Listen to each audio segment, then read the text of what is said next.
guess. I don't shop at Safeway because it's not the closest and it's not the most convenient. The closest place to us is the food bank. Right. And, every time I go in there, though, it makes me so mad because I'm like, the customer's always right?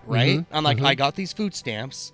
I want cigarettes and I want booze. And they say no. And I'm like, this is a free country, right? Right. If it's a free country, then I should be able, through the Fifth Amendment, right, to be able to get cigarettes and booze with food stamps. This is America. This is America. But no, I don't mean food stamps. I mean the food bank. And we don't, we don't qualify. But do they have booze and cigarettes at the food bank? I haven't gotten any yet, but I will certainly check. I would love to see him come in with some cooking sherry, but no, what we do, since we can't, but it's the closest food place to here, is we roll the little old ladies. Because, what are they going to do? Stop you? It's like, oh, he stole my food.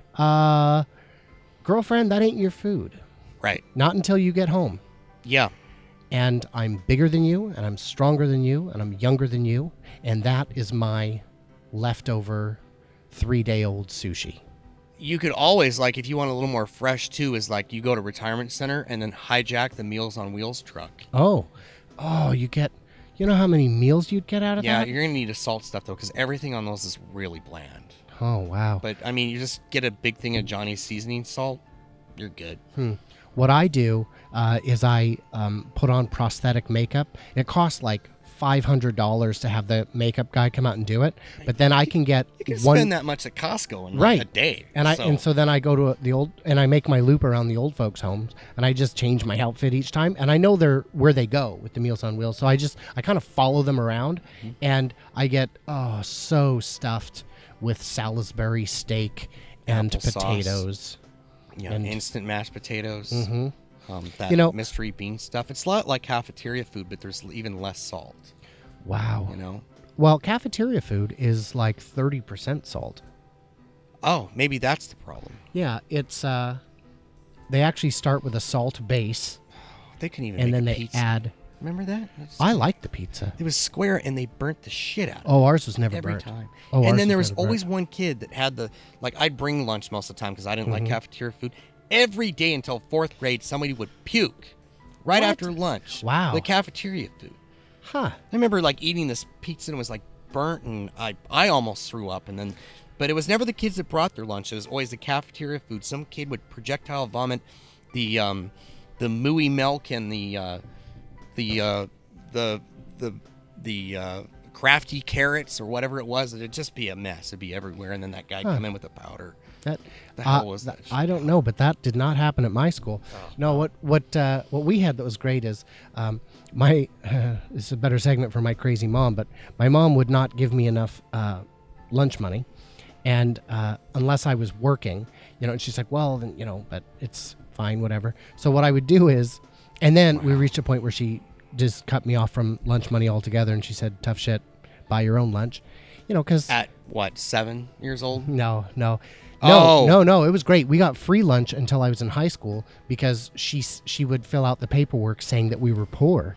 Do you remember the house we lived in? Yes, I do. Do you think my parents were ever poor? No. That's how she was able to amass so much money. Yeah, 3,000 square foot house on the water. That's not. Yeah, that's not a plausible story. No, I'm just thinking at 7, she pocketed. It was no, you're not even getting that anymore. So you get the crappy Star Wars action figures that nobody went, and you can only get half a lunch. It was great. It's a miracle you are who you are today, my friend. I'm a terrible person. So what I would do in high school is, and this is not a joke, I would sweet talk the lunch lady. There was one lunch lady in particular. She was probably in her mid-30s, and I was a handsome devil at 15, 16, and she would always compliment me on my hair, which looking back is just creepy. Was she all like, hoagies and grinders, navy beans? So I would wait until the line was done, and as they're packing up, I'd go, hey, I don't have any money. Can I get lunch? Oh. And she'd give me 2 pieces of pizza. And it was great because normally you have to take one of everything, even though you're going to throw it all in the trash.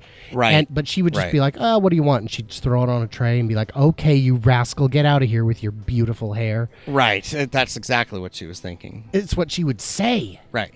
So, I can only judge her thoughts by her words and actions. And I do mean actions. And just on a quick side note, he was telling me earlier that he did have a Star Wars action figure of Luke Skywalker. Does anybody want to guess which one it was? And we'll give you a hint.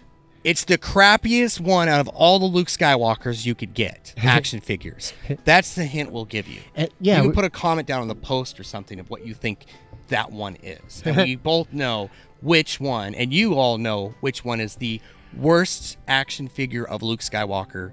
Because I told Jason, I said, look, there was this listicle of the worst Star Wars action figures, and I had half of them. Yeah. And he was like, and so I told him some of the ones I had. One of the ones I had was the guy who took care of Jabba the Hutt's Rancor monster. The Rancor handler. monster, the big fat guy. The fat piece of, and it's like, this is not, first of all, it did not fit in my Darth Vader head collection thing. No, it's too fat. Yeah, it was the wrong shape. It looks like we do now without a shirt on. It's just gross. Do you want to see that? Because not when you're 10. Yeah. No. So I said, no, I just had the worst ones. And he's like, well, you've got to have Darth Vader and Luke Skywalker. I said, I didn't get no Darth Vader. I didn't. Skywalker that had that yellow lightsaber that came out. That's so classic. I never even saw that one. Right. I don't even. That's weird. I feel bad for you. Every child should have had that one. So I said, well, no, I never got a Darth Vader. I never got a Boba Fett. I never got a, I got a Luke, but I got the worst Luke ever. Yeah.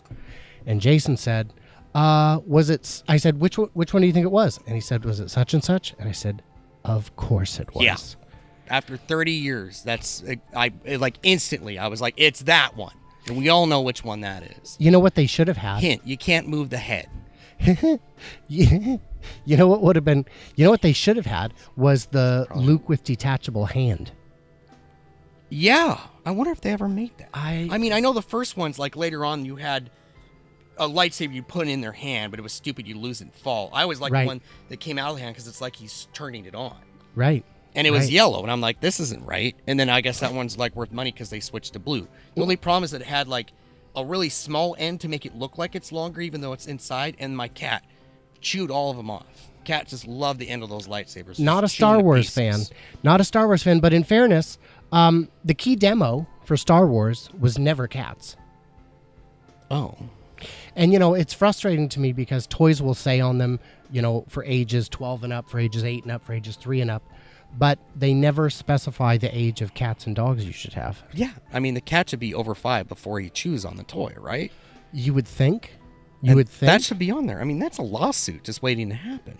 I think cats and dogs are underrepresented. Yeah, they've really overlooked this one. In the judicial system entirely. Yeah. I mean, how is it? Explain this to me. Did you know a dog can testify in court?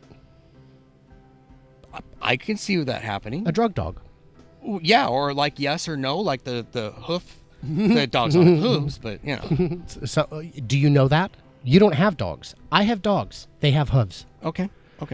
Are they cloven or? Yes, into 5 unique segments. It hurts when you don't clip their claws and they jump up on your lap. Can you imagine a hoof like jumping up and like a big dog with hooves, like just a goat?